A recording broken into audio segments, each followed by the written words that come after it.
Good afternoon. My names are Stella Wajiro Chiroke. Beside me, my husband, Lawrence Masharia Chiroke, and my very good sister, Rizichi Idenji. I first want to just thank everybody for taking their time today to come and mourn with us. We as the family do not take this for granted, and I will try to get through this. So the other day I came across a letter I had written to my mom when I was in university in the US. It was the typical, please send me money. So unlike our other family members, we used to be given money. So that was the purpose of that letter. But it made me laugh because I sounded so naive.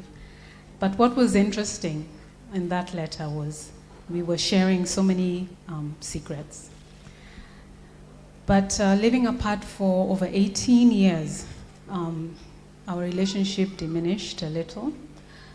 But when we moved back to Kenya, we were able to reconnect, and this was the last 12 years. But more so in the last 2 years when she was ailing. Like many mothers, she stood between us and our father as a mediator and an enforcer. She was soft-spoken in nature, but she was able to maneuver and manage to petition for us, her children. There were many lessons that I learned from my mom growing up, but what stands out and what my children are a victim of is the tendency to administer one child's medicine to another child. My mother was someone who did not want to waste, and as a testament of where she never forgot where she came from, and that she would rather live within her means and have those resources to help others. I'll let you in on a little secret. Many of the nice things that Mom had were pushed on her either by myself, my siblings, or Jenga. And Jenga told us a story of how they got tired of riding in the little Harrier. And they wanted to upgrade themselves, but in a very soft manner. They approached Mom, and she acquired a Land Cruiser so that they can be visiting all the many churches and communities that, and all the work that they were doing. So my mom was simple, and she was very, very frugal. So we know my mom as a true epitome of hard work, determination, and innovation. However, for me, what stands out was that she was a symbol of reinvention. She constantly talked to me on how she had picked up her life and reestablished herself in her later years, and this is when she was in her late 40s. In fact, that was the carrot stick that she used to convince me to relocate back to Kenya. Because at that time we were feeling that we were too old to change jobs, too old to do this. But she told me no, 40 is the new 20. So she convinced us to relocate, and we came and we joined her business. She questioned, and this is when we're still in the US, she questioned, why are we putting so much effort into building up a nation that was not even our home? She made me understand that working was not only about providing for my family, but it was also about contributing to the lives of others, and that we should think hard about whose lives we were really impacting. I know many are surprised and even shocked at the passing of Mom. I'll take this time to just give a brief or mention a few things about her journey. Because the last 2 years I worked very closely with her.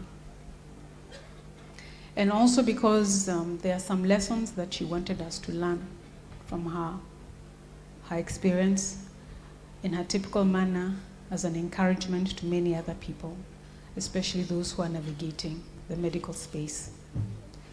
So many don't know that for over 5 years she was not feeling well. And for the last 3 years, her illness started to escalate. Many of the events, shows, meetings, speaking engagements, church services, school meetings, those that she attended, and many of you know because you attended them together with her. She was participating in her very weakened state. God is the one who provided her with the strength and the ability to give her all at those events. But in the background, I tell you, she was very weary. She visited many doctors during this time of sickness, and nothing was diagnosed to explain why she was feeling unwell, why she was ailing. She spared no expenses, as you've already heard, and we traveled to India, we traveled to the US, looking for different specialists, desperately trying to find out what was ailing her. And a conversation we had was, not knowing was worse than knowing. But little did we know. So when it was finally diagnosed that she had cancer, of course her first reaction was she was very angry because she had put all this effort into trying to figure out what was wrong with her. We could not understand how the specialists could have missed a disease that is so big, so devastating, and so evil. But she refused to dwell on this aspect. She refused to dwell on this knowledge, and she quickly put on her armor, preparing herself for the battle ahead. She fought hard through the whole of 2023. We truly believed that she would recover. So the lessons she wanted us to take heed of. Number 1, take full control of your health care.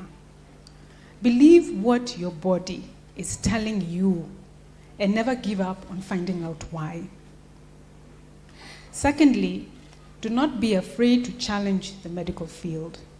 Let us not forget they too are practicing their craft and they do not have all the answers. So do not allow them to settle if you are still not feeling well. But most importantly, she wants you to know to put your trust in God. He is the miracle worker, the true healer, and the determinator of your life. Right now, we may feel that cancer has won.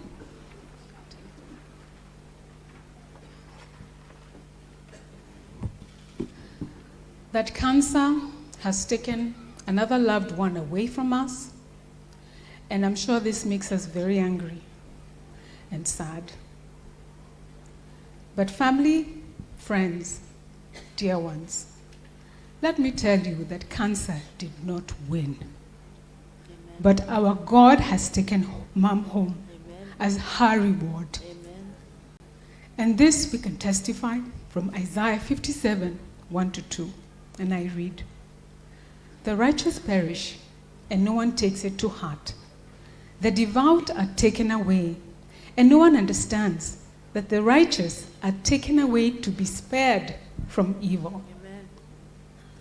Those who walk uprightly enter into peace. They find rest as they lie in death. And that is Mom. So I want to leave you with another challenge that Mom passed on down to us. Those who knew her personally and those who knew her from a distance. And we can all attest, and you will continue to hear very many stories about Mom. But I'll read from the Bible. And I've struggled with this Bible name, so please bear with me. Ecclesiastes 9:10. And I read, because this was Mom's life. "Whatever your hand finds to do, do it with your might." Can we all attest to that? Yes. That is Mom. "For there will be no work or device or knowledge or wisdom in the grave where you are going." May God continue to bless the fruits of her hands here on earth, and may she continue to rest in peace. I love you, Mom.